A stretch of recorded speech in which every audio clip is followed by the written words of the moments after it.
નમસ્કાર, agent at 9 સાથે હું હિના. બુલેટિનની શરૂઆત કરવી છે અમદાવાદથી. અગત્યના સમાચાર.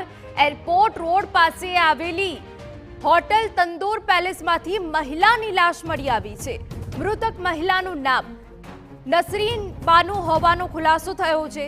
રામોલ વિસ્તારમાં રહેતી નસરીનની ગળે ફાંસો આપીને હત્યા કરાઈ છે.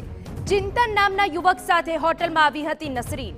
મૃતક મહિલા એરપોર્ટ પર ફૂડ કોર્ટમાં નોકરી કરતી હતી. ઉત્તર પ્રદેશના સંત કબીર નગરની રહેવાસી હતી નસરીન. એરપોર્ટ પોલીસે ઘટના સ્થળે પહોંચીને હવે વધુ તપાસ હાથ ધરી છે.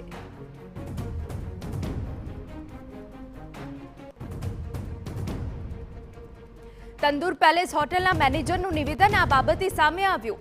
યુવક અને યુવતી હોટલમાં આવ્યા હતા. બંને રૂમ નંબર 108માં રોકાયા હતા. યુવક જમવાનું કહી હોટલની બહાર ગયો હતો. યુવક નીકળ્યા બાદ કલાકો સુધી પરત ન ફર્યો. હોટલના સ્ટાફે રૂમમાં જઈને જોયું તો યુવતી મૃત હાલતમાં હતી. રૂમનો દરવાજો ખુલ્લો હતો.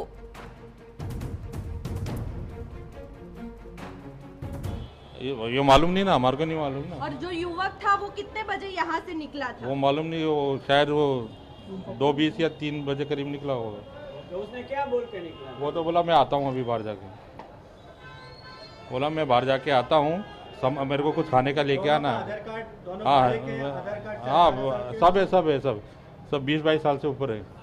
कितने बजे आए थे ये लोग? 12:25 पे 12:30 पे आए थे। 12:25 और फिर गए कितना बजे? लड़का कितने बजे निकला यहाँ से? करीब 2:20-2:25 के करीब निकला। लड़का निकला। आपको पता कैसे चला कि जो है ये तो रूम चेक करने गए ना, खाली नहीं हुआ, तो उसमें जाके देखा तो पता लगा। लड़की का मृतदेह था, वो किस हालत में था जब रूम देखा? तो वो रूम के उस बाजू में गिरी हुई पड़ी हुई थी। फांसी दी गई थी ऐसा सामने आया? वैसा कुछ मालूम अंदर नहीं। से लॉक करके रखा? नहीं खुला था लोग। તંદૂર પેલેસ હોટલના જે મેનેજર છે તેમને કંટ્રોલ રૂમમાં જાણ કરેલી કે તેમના રૂમ નંબર 108માં અસરીન ફિરોઝભાઈ અંસારી નામના એક મહિલા રોકાયેલા હતા અને તેમની લાશ પડેલ છે. જે અનુસંધાને અત્યારે પોલીસની ટીમ અત્યારે આવેલી છે. એફએસએલ અધિકારીને બોલાવેલા છે અને તેની રૂબરૂ અત્યારે પંચનામાની કાર્યવાહી ચાલુમાં છે. યુવતીની જાણ કરવામાં આવી હતી?